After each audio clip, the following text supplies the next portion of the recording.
भारत शारीरिक रूप से 15 अगस्त 1947 को आज़ाद हुआ और 26 जनवरी 1950 तक अंग्रेजों का ही कानून चल रहा था। 26 जनवरी 1950 को भारत गणतंत्र हुआ। गणतंत्र का मतलब यह समझिए, मौलिक अधिकारों की आजादी मिली।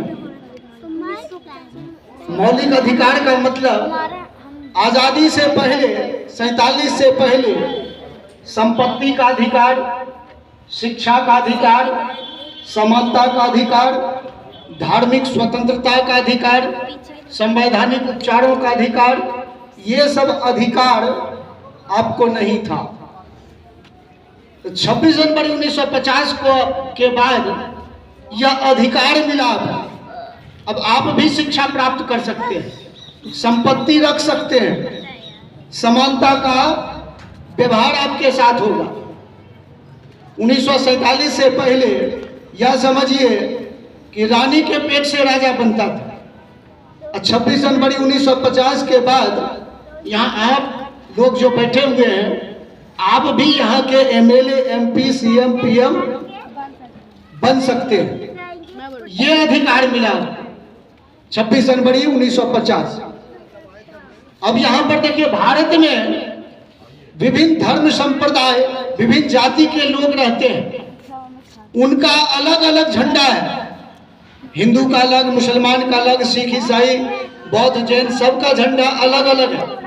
वो अपने झंडे के नीचे में रहेंगे, लेकिन भारत के लोग, हिंदू, मुस्लिम, सिख, ईसाई, सभी का एक झंडा, वह राष्ट्रीय झंडा या तिरंगा झंडा, जिसके अंतर्गत हिंदू, मुस्लिम, सिख, ईसाई सबको एक साथ समान रूप से रहना पड़ता।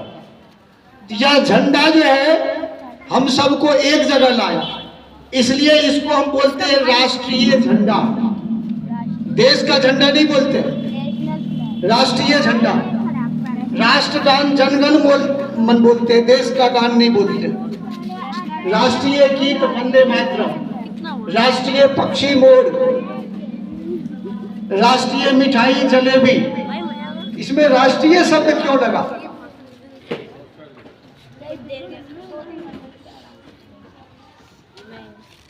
भारत एक देश के रूप में था। आजादी के बाद देश एक राष्ट्र के रूप में आया। देश होने के लिए जनता, भूभाग, राजा, ये सब जरूरी है, लेकिन राष्ट्र के लिए जरूरी है सभी नागरिकों को समानता का अधिकार मिले। तब भारत एक राष्ट्र के रूप में आया और तब उसका राष्ट्रीय झंडा हुआ। तब यहाँ के सारे नागरिक को समानता का अधिकार मिला।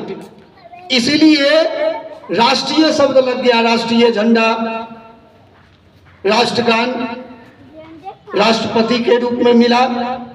संसद में सभी समान रूप से बैठेंगे। ऊंच नीच, छुआछूत का भेदभाव रहित होकर के संविधान में सभी लोग बैठेंगे। स्कूल में सारे बच्चे, किसी भी जाति विशेष के वरीयता नहीं दी जाती है। स्कूल में सारे बच्चे को समान रूप से बैठाया जाता है। इसलिए 26 जनवरी 1950 को हमारा गणतंत्र हुआ। गणतंत्र, गण का मतलब, ये गण शब्द जो है ये बहुत हमारा पुराना है। गणतंत्र गणराज्य था। शाक्य गणराज्य, लिच्छवी गणराज्य, मौर्य गणराज्य, जहां चुनाव पद्धति थी, राजाओं के द्वारा नहीं, प्रजा के द्वारा शासन चलता था। इसलिए गणतंत्र का मतलब है प्रजा के द्वारा चलाए गए शासन, वह है गणतंत्र। तो 26 जनवरी 1950 को भारत गणतंत्र के रूप में स्थापित हुआ और तब से अब हम लोग प्रत्येक साल 15 अगस्त और 26 जनवरी यह हमारा राष्ट्रीय पर्व है, राष्ट्र का पर्व है, सभी नागरिकों का पर्व है। मैं अपनी बातों को विराम देता हूँ। आप लोगों को बहुत बहुत साधुवाद। जय भारत। बहुत बहुत आभारी, साधुवाद। गुरुजी हमारे बीच में आए, हम लोगों को ज्ञान का प्रकाश दिए कुछ, ये बड़ी सौभाग्य की बात है हमारे। और मैं निवेदन करूंगा हमारे संरक्षक, हमारे कुशवाहा फाउंडेशन के शान माननीय धर्मेंद्र कुमार जी से निवेदन करूंगा कि 2 शब्द हमारे लोगों को मार्गदर्शन दें।